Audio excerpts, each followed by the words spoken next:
તો ખેડા જિલ્લાના મેમદાવાદ તાલુકાના વાંઠવાડી ગામે સરકારી જમીન બારોબાર વેચી દેવાનું એક મોટું કૌભાંડ પ્રકાશમાં આવ્યું છે। તો વર્ષો પહેલા સરકાર દ્વારા સંપાદિત કરવામાં આવેલી કરોડોની જમીન રેકોર્ડની ક્ષતિનો લાભ લઈને ભૂમાફિયાઓએ પચાવી પાડી હોવાની ઘટનાએ સમગ્ર જિલ્લામાં ખળભળાટ મચાવી દીધો છે। ત્યારે આ મામલે જિલ્લા કલેક્ટર દ્વારા એસઆઈટી એટલે કે સ્પેશિયલ ઇન્વેસ્ટિગેશન ટીમની રચના કરવામાં આવ્યા બાદ આખરે 8 શખ્સો વિરુદ્ધ મેમદાવાદ પોલીસ સ્ટેશનમાં ફોજદારી ગુનો નોંધાયો છે। તો સરકારી અધિકારીઓની કથિત બેદરકારીને કારણે જમીન સંપાદિત થયા હોવા છતાં આ રેકોર્ડમાં જરૂરી સુધારા થયા ન હતા। આ ક્ષતિનો ગેરલાભ ઉઠાવીને મૂળ જમીન માલિકોના વારસદારોએ કાવતરું રચ્યું હતું। તેઓએ જમીન પર પોતાના નામે વારસાઈ કરાવી દીધી હતી અને ત્યારબાદ કોઈ પણ પ્રકારની સરકારી મંજૂરી વિના આ જમીન પર આવેલા સરકારી મકાનો અને કમ્પાઉન્ડ વોલ તોડી પાડ્યા હતા। આ રીતે સરકારી મિલકતને નાણાકીય નુકસાન પહોંચાડીને આ જમીનનો રજિસ્ટર્ડ વેચાણ દસ્તાવેજ કરી દેવામાં આવ્યો હતો।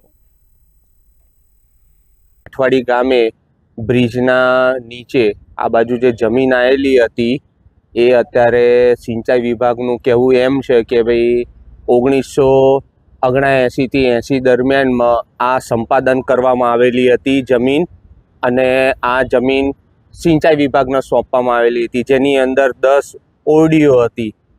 પણ એ સંપાદનની અસર એ 7/12 ઉપર આવેલી હતી નહીં, અને જે પેલી દુરસ્તી કરવાની હોય કે જે સંપાદન થઈ હોય એ ગુંઠાની જમીન એ સિંચાઈ વિભાગે પોતાના નામે કરાવવાની હોય, એ નામે થયેલી હતી નહીં। એટલે અત્યારે હાલમાં આ જમીન એ ખેડૂત ખાતેદારોના નામે બોલતી હતી। જે તે સમયે 2024ના એન્ડિંગમાં એ ખેડૂત ખાતેદાર અમારી પાસે આવ્યા હતા અને મારી પાસે ખેડૂત ખાતેદારનો દાખલો માંગ્યો હતો। એ વખતે રજૂઆત કરી હતી મેં કે ભાઈ તમારું અહીંયા ખેડૂત ખાતેદાર તરીકે અંદર નામ છે જ, તો પછી મારે એવો દાખલો લખવાની જરૂર નથી।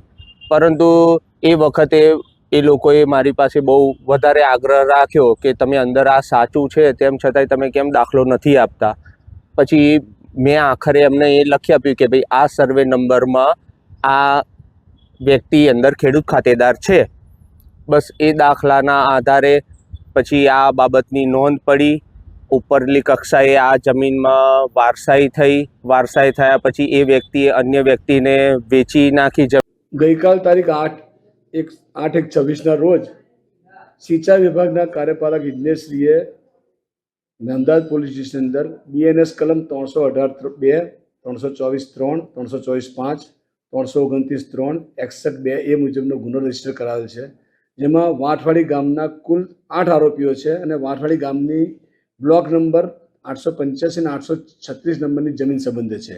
એ જમીન 1979ની અંદર વળતર ચૂકીને સંપાદન કરેલી હતી।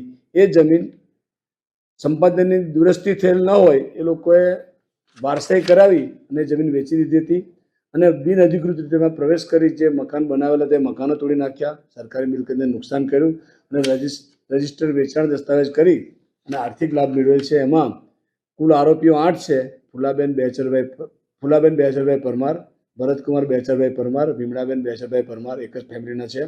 અને બીજો જે બ્લોક છે એમાં ચંદ્રકાંત મોહનભાઈ પટેલ, એમના પત્ની સવિતાબેન ચંદ્રકાંતભાઈ પટેલ, એમનો દીકરો આશીષ કુમાર ચંદ્રકાંતભાઈ પટેલ અને બીજા જયેશભાઈ મેઘવાલ છે અને ભાવિન કુમાર ભેગાભાઈ પટેલ। આ કુલ 8 આરોપીઓ મળીને આર્થિક લાભ મેળવેલ છે। એમના વિરુદ્ધનો ગુનો